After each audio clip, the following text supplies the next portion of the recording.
Hello, welcome to CLSB Politics. Sean Briscoe speaking. So, Michigan, this is an important state. This is the state everyone's going to be talking about in 2026. We've got just a ton of primaries going on here. It's a busy state, dynamic. Technically has one of the largest congressional districts, I think, outside Texas. That's District 1, and that's mostly because there's a lot of lakes. And it's got the UP in it. But I thought that was kind of interesting when I started doing the geography on this district, on this state. I was like, oh, that's a big congressional district right there. There's a lot of fish in that district. So, but anyway, fascinating state.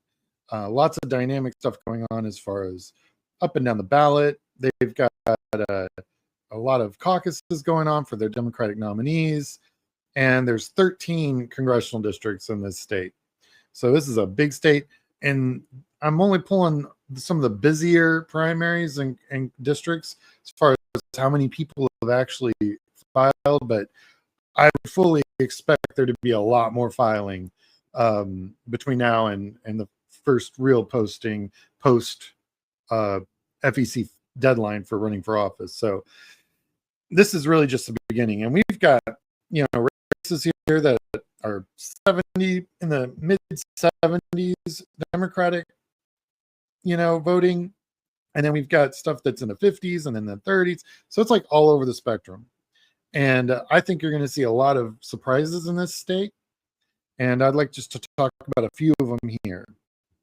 So this is kind of the breakdown, right? So anything light red, white, or light blue, I think are in play. With Trump not on the ticket, but still on the ticket. I think this is definitely the areas. So I'm happy to look at one. I think one's something that could be looked at. I think 8, 3, 4, 7, and a bunch of some of those, north of 6. I mean, there's a lot of districts here that I think are going to be fascinating. When you look at population, how they vote, lots of blueberries in this state, a lot more than people think, and of course a very strong union presence in the state. I think the reason the UP's up for battle is because they rely a lot on Canada for their economy. And what has Trump done with Canada? So people vote with their pocketbook. The UP, I think, should very well be in play based on the politics and the economics that Trump has set up. And it's definitely something that should be looked at. Demographically, pretty diverse state. I mean, until you got in the country, parts of it, pretty diverse. And the places it is diverse, that's really diverse. So that's a good sign. Real quick, if you haven't already, like and subscribe. You can go to my website if you're thinking about running for office. Happy to talk to you there. Or you can go to my YouTube if you want to learn more about the work that I kind of do. Plus, I've got a lot of good advice for candidates and stuff. But Blue Sky, Instagram, TikTok, Substack. If you want to donate to this channel, YouTube's a great place. I got a PayPal. You can drop $5 in. Helps keep the channel alive. Substack, you become a monthly member. And once the cycle gets really, really busy, I'm going to have interviews and stuff.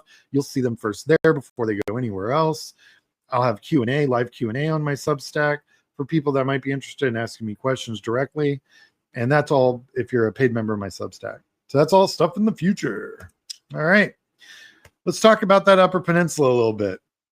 So the incumbent, cash on hand, Jack Bergman has $100,000 cash on hand. This is probably the lowest amount I've seen of any Republican incumbent. Also, I've got Kerry Barr and Kyle Blomquist. I actually looked this up twice. They have the same amount of money. I think there might be an error with the FEC on that one, but I'll come back and look at it later. But anyway, regardless, they're raising money. Good job. And then there's some other Democrats running in the Republican there that's going to primary him. Primary Jack doesn't seem to have a lot of money, but I'm going to come back and look at this is one of the ones I'm going to come back and look at because I think there's a reason. There are reasons outside normal politics because of all the tariffs and stuff they've done with Canada. This one definitely has to come back and take a solid look. I think there's something here, but we'll see. All right, moving to District 2. Another really, really busy primary for Democrats. A lot of people running. None of them have really raised any real money, but this is early money, so we'll see what they look like after the cycle. I'm definitely coming back to this one to look. The incumbent, John Molinar, sitting at 1.6 million. That's a pretty solid war chest. District 3, also, Democrat incumbent, sitting at almost $1 million. I think this one's safe, but the Republican is raising some money, so definitely something to look at here. We've got District 4, another Republican incumbent, Bill Huizenga. Hope I'm saying that correctly. You've got a couple of Democrats in there that are in 6 digits. And Bill doesn't have an overwhelmingly huge amount of money, but 1.3 in early money is pretty solid. And also, what's interesting about this race is there's a lot of geography here. It's a big district, and you got to be able to manage it all. That takes a lot of money. District 6, you're looking at a Democratic incumbent. Couldn't find any Republicans running against them. I'm feeling like 6 is that kind of the suburbs. Debbie Dingell is not going anywhere, I don't think. I have seen nothing to indicate she's in any real trouble at all. District 7, Tom Barrett, there are Democrats running for his seat, let me tell you. So Tom's sitting at 1.7, which is solid. But then you've got Bridget Brink, Democrat, raising $738,000 in early money. This is all before September. That's a really good sign. And then Matt Masdom, also raising some decent money, followed up by William and Josh Cohen. They're doing good too. This guy, Democrats don't raise money like this with this many candidates, all in the 6 digits, and there not be blood in the water. Somebody's looked at some polling. Somebody's looked at this district in a really, really hard way, and they're seeing something. And this is one I'm going to come back to. Real quick, this is where I'm at. If you haven't checked me out, definitely do that. Appreciate any donations. District 8, solid Democratic seat. The Democrats sitting at almost $2 million. Not overly worried about the Republican here. Lisa McClain. This is an interesting one. Now, none of the Democrats have really raised any money on this one. But she's sitting at a lot of debt. So where it looks like, oh, she's got 1.4 million, really it's like 900,000. If a Democrat got in here and, raised some money, got a field program, really kind of went out and tried to hunt down the votes, you just never know. But so far, none of the candidates have posted anything on their FEC, which means they probably just started raising money. There's District 10. John James, you've got a notion of Democrats and a notion of Republicans running against you, sir. District 10 is going to be a bloodbath.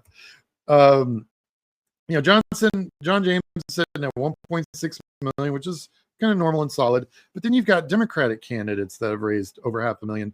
Some of them just under that. And you have Republican candidates that have raised $500,000, and some, and others that are raising money. John James is going to be fighting for his life from now till November of 2026, 100% guaranteed. Congressional District 11, also a very busy district. You've got it's open, so you've got everybody and their grandma running for it,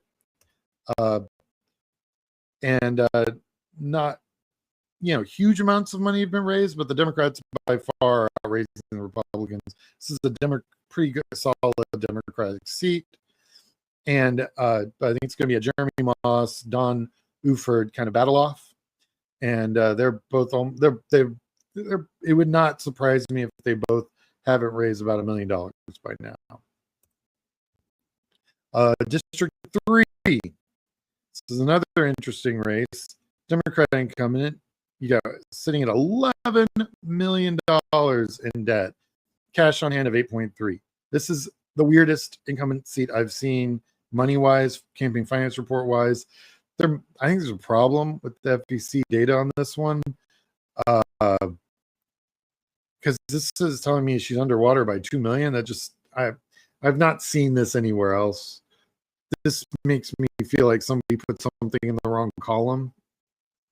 So I want to come back and look at this one when maybe they file a amendment of some kind, because this one just doesn't make a lot of sense to me. But there's a Democrat, Donovan McKinney, who's raised about $300,000, and the next, I mean, technically, according to this math, the only one that's in the positive amounts. But like I said, I'm not sure what's going on with the incumbent's FEC report on this one. But that's Michigan. It's weird and it's all over the place. But I think there's some really interesting races in this state, and needless to say, it's one of those states I'm coming back, because I gotta sort that mess out. So just thanks for watching. Really appreciate everybody. Trying to get to 5,000 subscribers. We're at 4,100 right now. So like and subscribe if you haven't already, and feel free to share this anywhere you can. All right. Talk to you guys later. Have a good one.